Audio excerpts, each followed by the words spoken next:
Alright guys, before we get into the video, I want to tell you guys to join the Crusade today. Get awesome perks and rewards. Get access to discounts on the website. Don't forget to check out our website down below as well. Get access to awesome products and sometimes some members-only products. But if you guys want to support the channel, check out that website. Get some awesome gear, awesome merch. It goes a long way. Huge shout out again, and let's get into the video. What's up guys, Charles from Team COG here. Coming at you guys here with my Infernoble deck list. So I ended up taking this to a box tournament yesterday and went 2-1-1 with it. This deck is like so crazy, guys. These Fury French boys are joining the Crusade because now they're down to rogue status, because all you had to do to hurt this deck was take away Smoke Grenade, and now the deck is completely fair and no one wants to play it. But that's something that I would like to go ahead and discuss, is like, people dropped off this deck real fast, and that's just something that very irritates me within the community. It's no longer busted, but it's still really good. But since it's no longer busted, people drop off it. But that's the way the game goes. I shouldn't say it really irritates me, it's just the way that it goes. It just always interests me on how this goes. But anyway guys, if you guys had checked out at the very beginning of the video, I do no longer have to do like any of these, like hit that join button or anything like that anymore, because we have a introduction screen for that. So this list right here was like my own taking. I kind of like took a little bit of inspiration from Pack. He is called Sir Pack for a reason.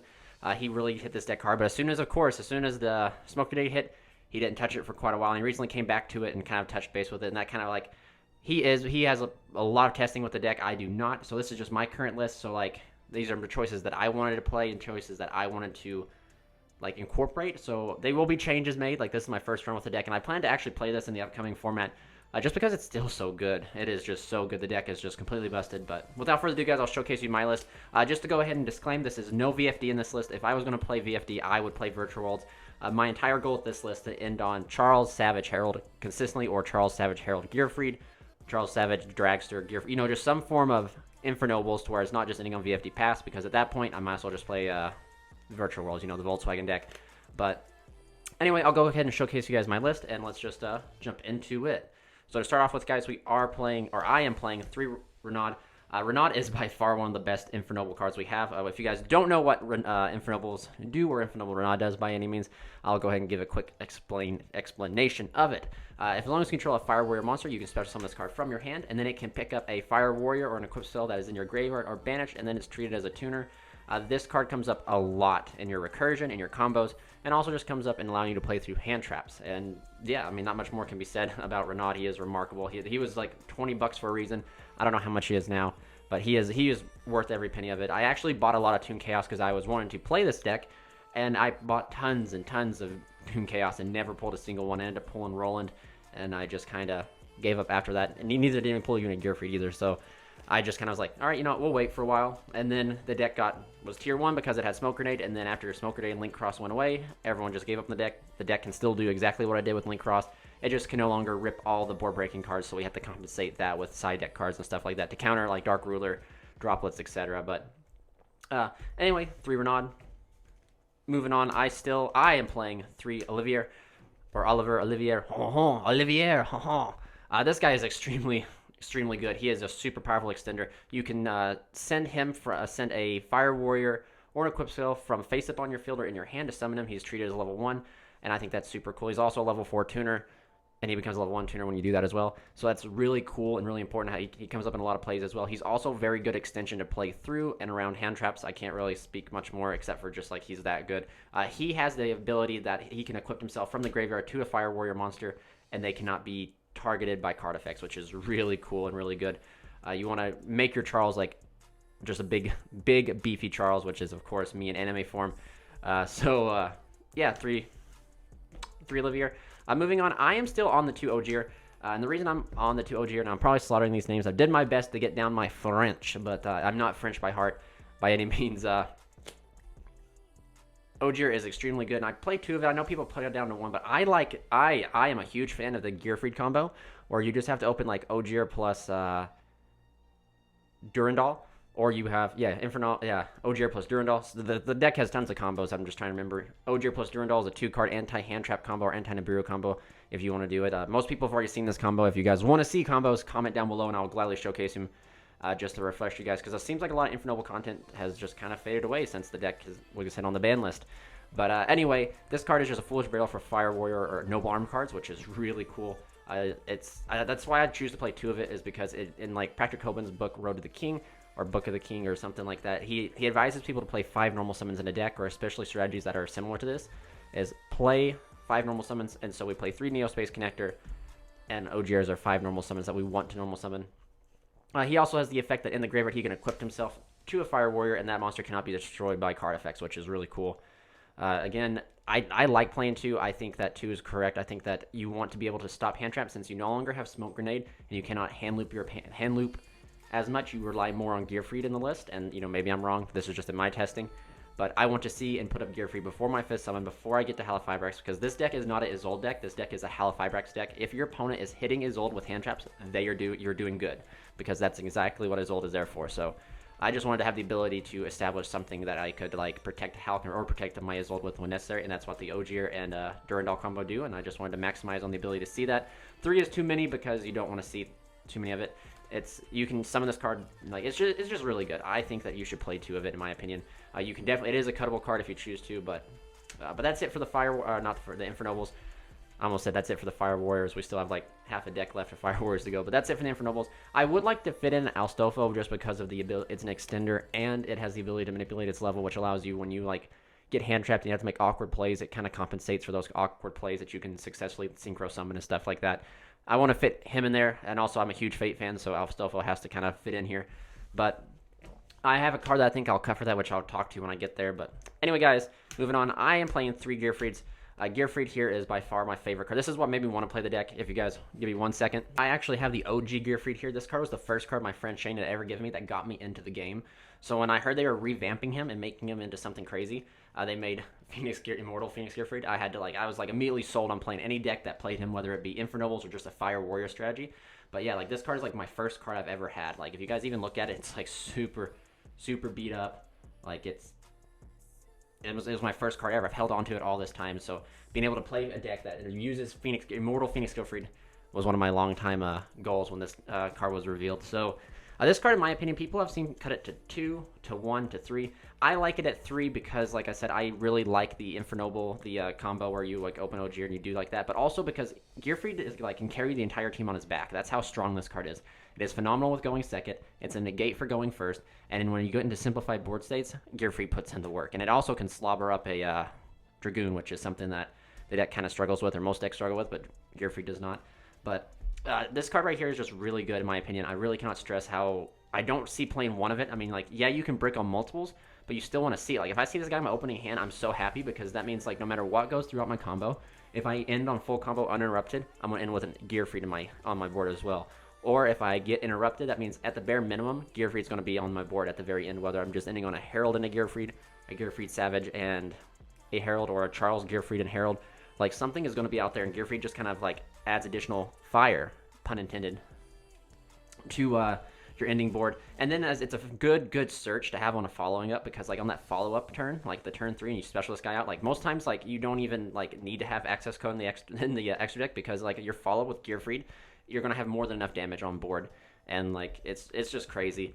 Gearfreak is super good, in my opinion. I would never play 1. I personally would never play 1. I would either play 2 or 3. Currently, I don't see myself cutting this card down. I have not bricked on it substantially yet. In fact, in 2 of my games yesterday at the box tournament, Gearfreak witnessed the entire team, because I kept eating hand traps because I was not able to open Neospace Connector, and they just opened plethora of hand traps, so it was practically Gearfreak beatdown. And just having the ability to see more than 1 Gearfreak is really good, because you just put on that extra damage, and then you apply a lot of pressure with Gearfreak. But yeah, there's also, like I said, more combos where in some instances you can put this guy up before your summon, or before you even make his ult, so then you're protected at least from certain hand traps. Moving on, I play triple Red Layer and then 2 Fire Flint Lady. So these guys right here are your make Isolde without normal summoning package, practically.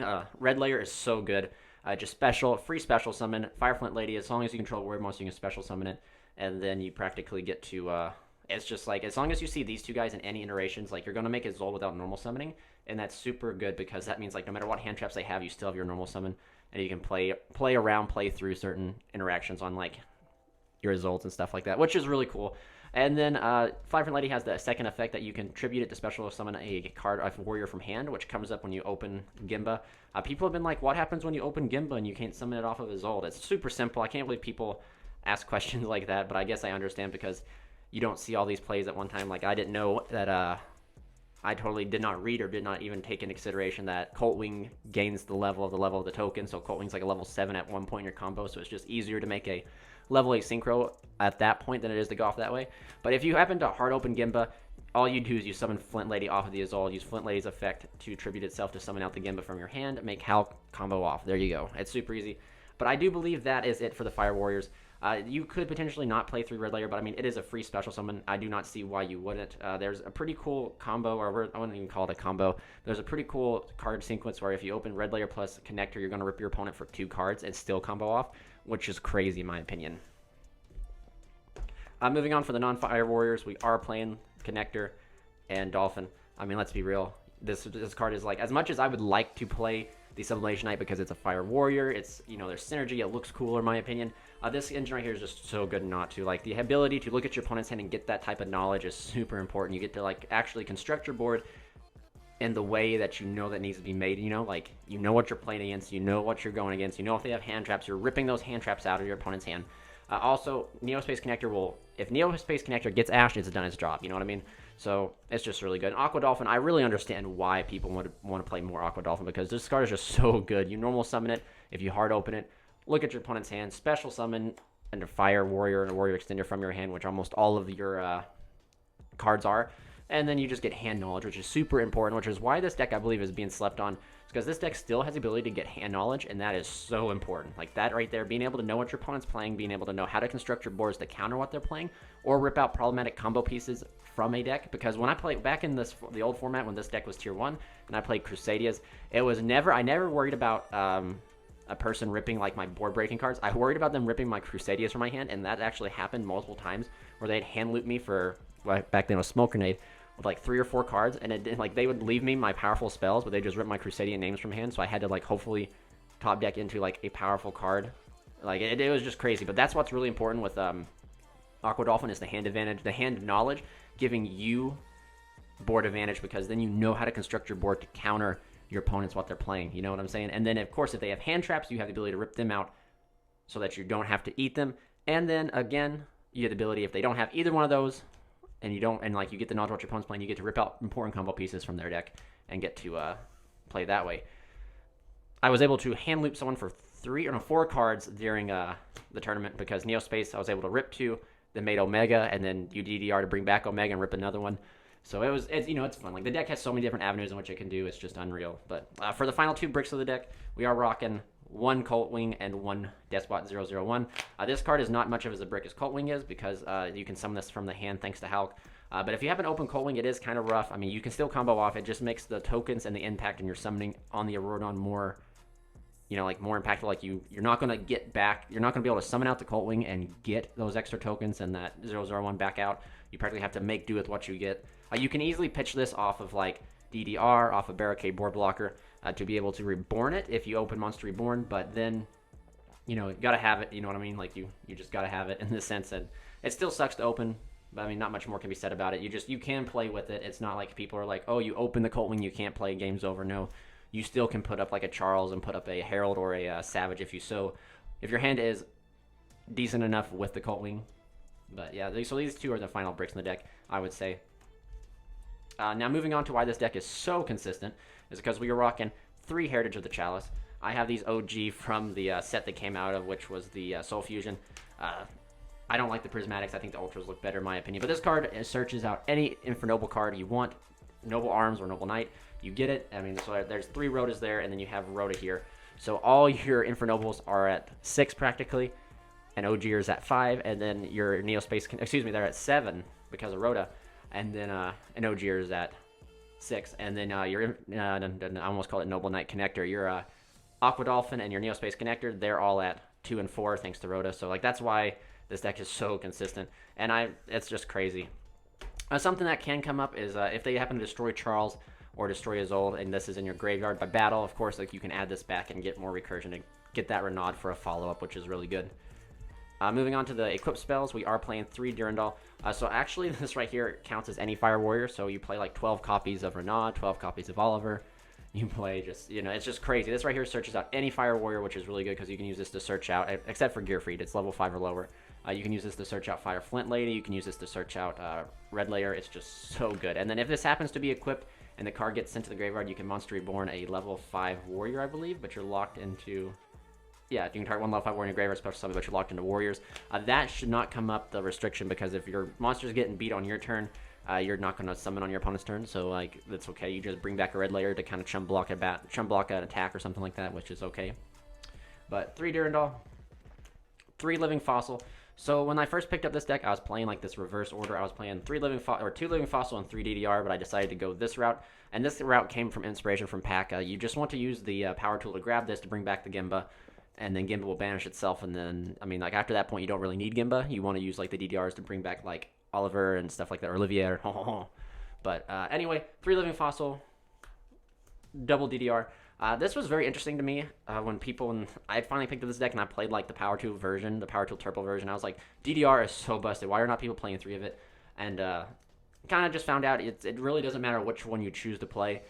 3 of, like, you can still practically do everything you do if you still choose it, but this right here is just better because Living Fossil will definitely has just more synergy, because Living Fossil can bring back your tuner, bring back anything you need directly from the graveyard, which is more important than DDR. You have to have setup with DDR, and DDR only works with the banished warriors because that's the only thing you're going to be able to banish, unless you Living Fossil back like Despot or Coltwing or something like that. But yeah, so it's 2 DDRs, 1 Phoenix Blade. So, and then finally I actually played, because I was scared of Winda and that Vanity Ruler, I decided to main deck Gallatin because you can just search it with Ogier by dumping it. You can search it with Heritage of the Chalice. I just want to have a main deck out to Winda and a main deck out to like Vanity Ruler, because like you just normal summon Ogier and equip this, and you can whack over anything, which is really good. Or very much like the card, thinking of it, Red Layer. You special Red Layer, equip this, whack over the Winda. You can't do that under Ruler, but like Ruler, you just normal summon Ogier, equip this, attack. So and by that point, you've done the job. But this card actually came up a lot. This is actually the card I'd cut for Alstofo. This card would probably, in my opinion, go to the side deck if I had space in my side deck. And I will showcase you guys my side deck and talk to you guys about it. But Gallatin was a main deck tech, I guess, that I was just scared of facing off against those decks like Shadal and Drytron, and I didn't even have to play against them. But after playing it, like this card is like if you're gonna play something like this, it should definitely be side decked because it definitely bricks. I mean, like look, we're playing like 3, 6, 9. This is 10 equip spells. Like that's like it's quite a bit of additional bricks in the hand. Like you only want to see like these 3. You don't ever want to see this. So again, I think I'd just play Astolfo instead of this. I do believe like maybe you should try to fit in like Gallatin and then like an Arthur. I think that's the one in your side deck if you have space, because those 2 cards are just generically searchable in the deck via Chalice or Ogier. So you just have the ability to make your cards bigger than like the Floodgate monsters, or have the ability to get a equip spell that can like target set cards and kind of like help you in that back row game. But yeah, so that's it for the equip spells, guys. Not more can be said there. And then of course I decided to play Double Dark Ruler no more in the main deck. Again, I was thinking I was going to play against Drytron. I expected to be a lot of Drytron there. So the theory behind this was, I'm not dishing out money for droplets or triple tactical talents yet. I just don't feel like I'm very budget and very stingy when it comes to buying cards. Like unless it's something like I direly need, I will not purchase it. But Dark Ruler does the job just as much as those cards do. But personally, for me, I would actually trade these out for triple tactical talents if I had them, because I think that card just fits better with the strategy of the deck. But the theory with this was like go against S combo deck like Drytron, Virtual World, you Dark Ruler no more, and then you just break their board by making yourself Charles and big monsters and go burr practically.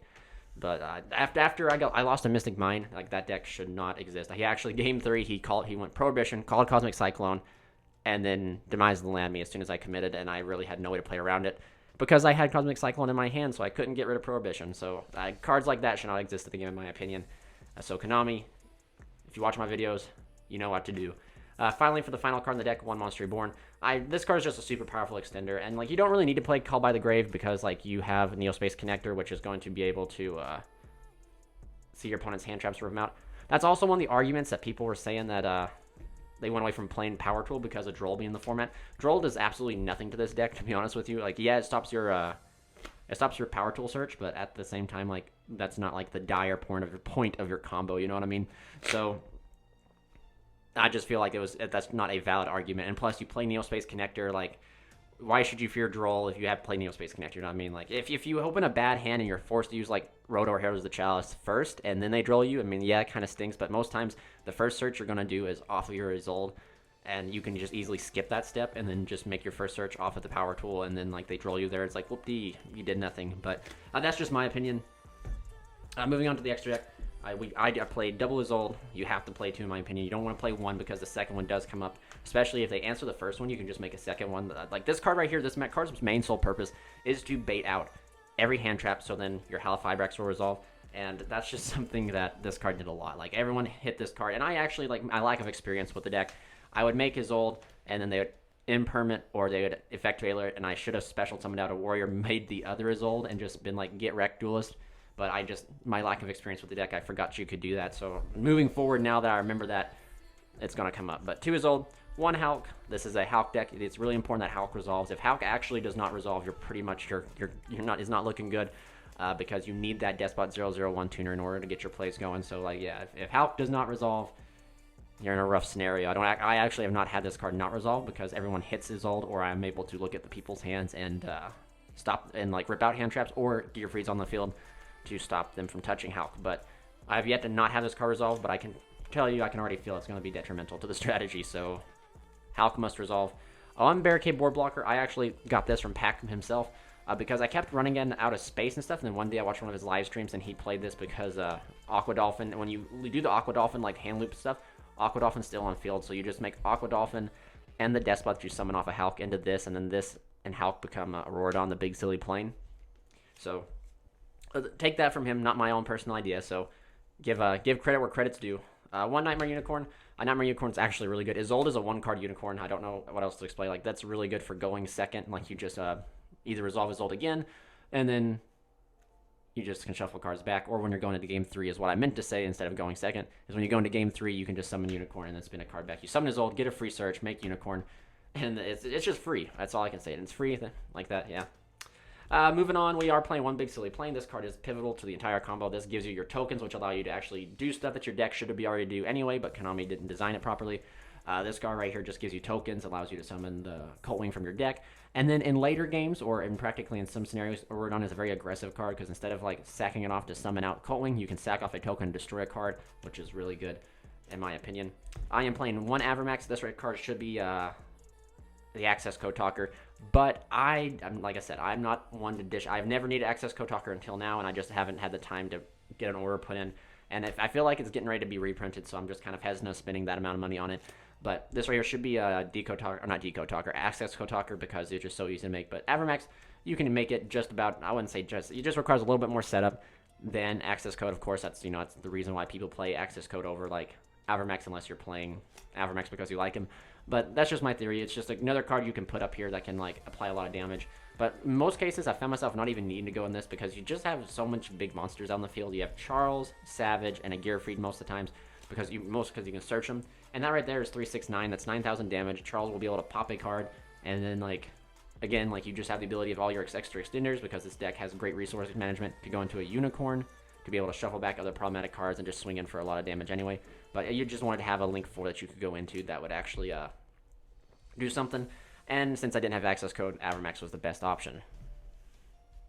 Now moving on to the synchros of the deck. We were playing 1 Roland, Captain Roland. This card finally got a super. Thank you, Konami. This card is really good because it's like a Scarm. When you summon it, synchro summon it, you can activate the effect. During the end phase, you get to send Foolish Burial and equip spell, add a Fire Warrior. And then you have myself in enemy form. This is Infernoble Knight, Emperor Charles, a Team COG right here. This card is phenomenal. I like this card. This card is, I never had a card named after me, and I finally got one. But this card is really good. This is a card I really want to end on. Like, this card is just so good. I cannot even fathom it. It's a disruption. It's a problem solver.